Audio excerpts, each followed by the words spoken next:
Husband. আসসালামু আলাইকুম। ওয়ালাইকুম আসসালাম।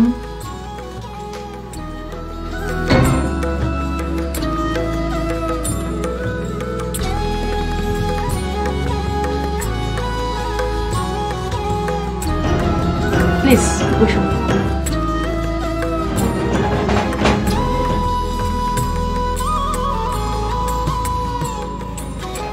আপনার স্ত্রীর কমার্স চলছে? ডেডলাইন ভুলে গেছেন? এর আগে কোনো ডাক্তার দেখাননি? দেখিয়েছিলাম।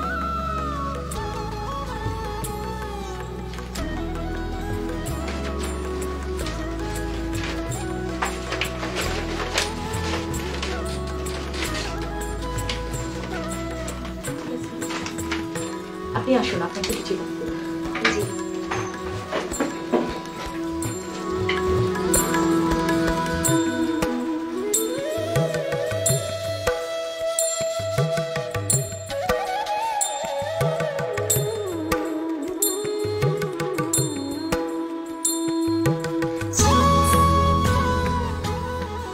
আপনার স্ত্রীকে প্রতি মাসের 7 তারিখে এখান থেকে চেক আপ করিয়ে নিয়ে যাবেন।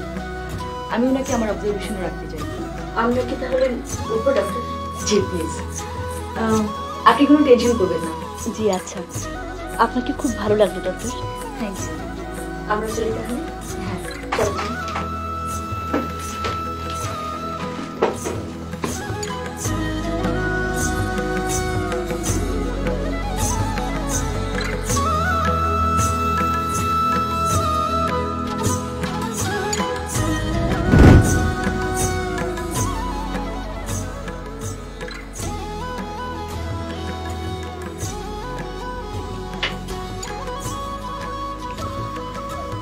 Thank you.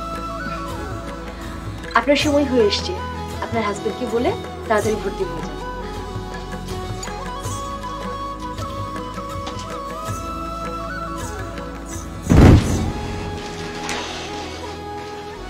জিও চৌধুরী। ঠিক আছে। এই আদম আছে। সরে আমাকে লাগে।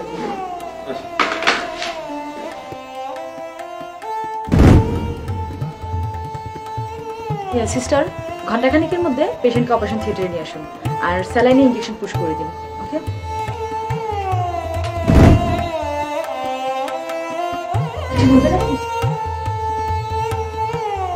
মানে আপনার টেনশনের কোনো কারণ নেই। আপনার স্ত্রী ভালোই আছে।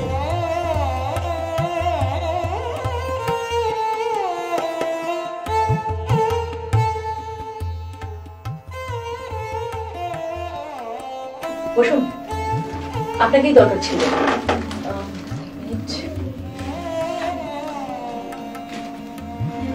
এখানে একটা সই করুন। সিজার হতে পারে। নীলিমা, তোমার সঙ্গে আমার কিছু কথা।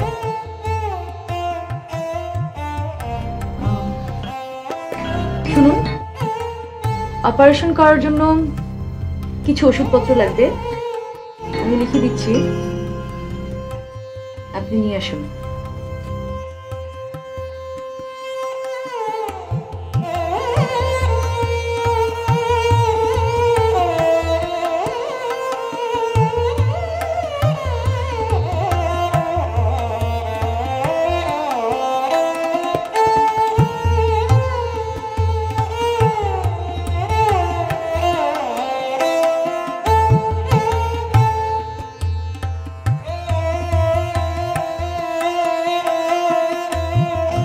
কংগ্রেচুলেশন, আপনার কন্যা সন্তান হয়েছে।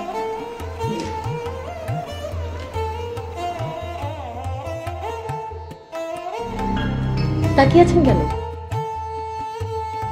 মিষ্টি খাওয়াবেন না? মিষ্টির ব্যবস্থা করুন। ও হ্যাঁ, আপনার স্ত্রী উনি ভালোই আছেন। আপনি চাইলে ওনাকে দেখতে পারেন।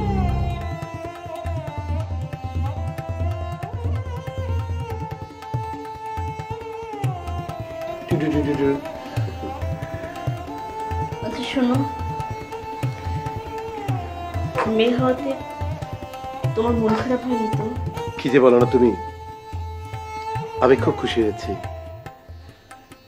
আমার চিৎকার করে বলতে ইচ্ছে করছে আমি বাবা হয়েছি। বাবা। আবারও কংগ্রেচুলেশন আপনাকে, বাবা হয়েছেন।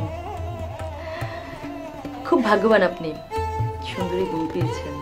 নীলিমা, তোমার সাথে আমার কিছু কথা আছে। কেন? চিঠিতে সব কথা লেখা ছিল না তোমার? সবই তো আমি পড়েছি, বারবার পড়েছি। তোমার সব কথা মনে আছে আমার। নীলিমা, তুমি আমার কথা শোনো। নতুন করে কি আর বলবে তুমি? লিখেছিলে দায়িত্ব, কর্তব্য আর বিবেকের কারণে বিয়ে করছো তুমি। কিন্তু আজ আজ অবস্থা থেকে মনে হচ্ছে সবই মিথ্যে ছিল তোমার। তুমি তুমি আমার সাথে প্রতারণা করেছো। নীলিমা, দায়িত্ব, কর্তব্য, বিবেকের কারণে বিয়ে করলে এত তাড়াতাড়ি সন্তান আসার কথা নয় তোমার। তুমি তো ভালোই আছো, সুখে শান্তিতে সংসার করছো। কি দরকার ছিল আমার সাথে অভিনয় করার? হ্যাঁ, আচ্ছা জুয়েল, এরকম প্রতারণা আর অভিনয় আর কটা মেয়ের সাথে তুমি করেছো?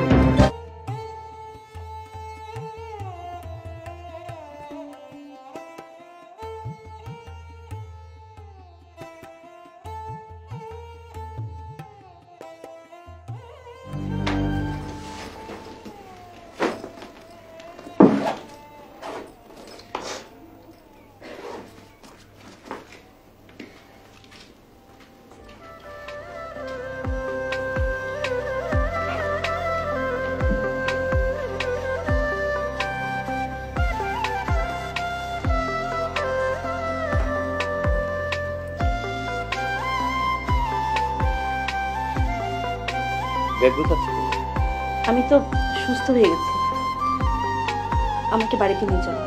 কিন্তু ডাক্তার তো এখানে ছেড়ে দেয়নি। শুধু শুধু থেকে কি লাভ? আমি তো এখন অনেক সুস্থ। ঠিক আছে, চলো।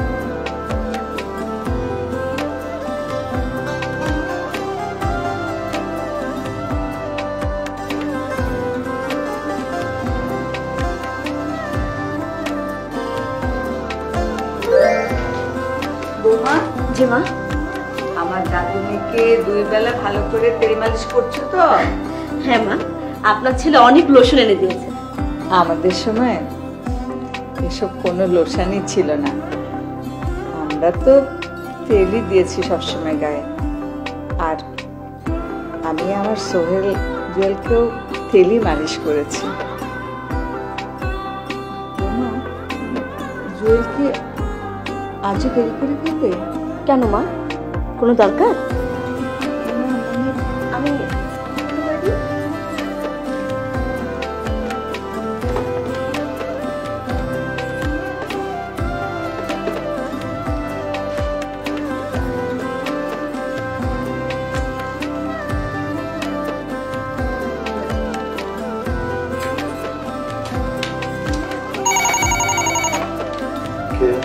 হ্যালো, মা, পরমা কি করছে?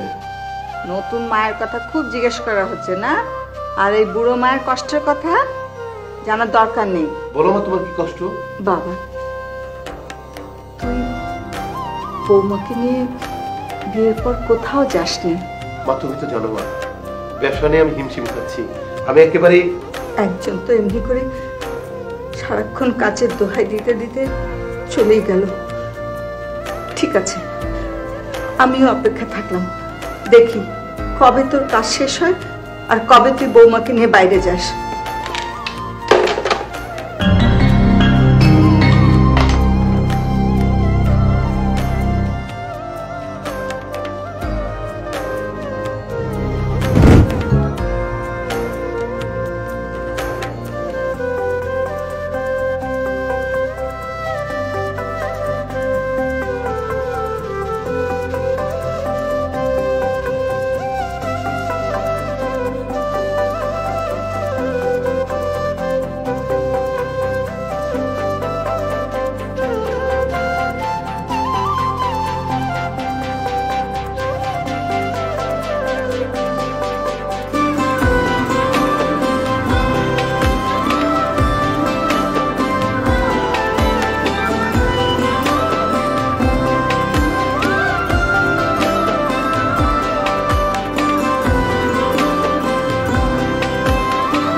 পরমা কোথায়? ওর দাদির কাছে ঘুমিয়েছে। ওটা দেখে আসি। না, যেও না, অনেক কষ্টে ওকে ঘুম পাড়িয়েছে। ও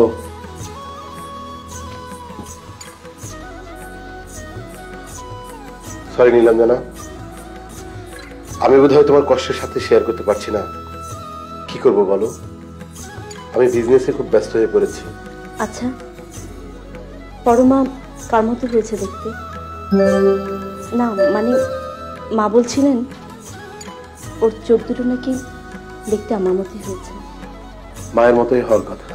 কিন্তু মেয়ে বাবার মতো হলে প্রবাদে আছে সে সৌভাগ্যবতী হয়। সব প্রবাদই সত্যি হয় না। এনিওয়ে, আমার খুব ক্ষুধা লেগেছে। হ্যাঁ চলো, আমিও খাইনি। নিরঞ্জনা, একটা কথা বলি, আমার জন্যে এরকম ওয়েট করা তোমার ঠিক না। তোমাকে একটা কথা বলবো। বলো। না থাক, পরে বলবো। চলো, খাবে?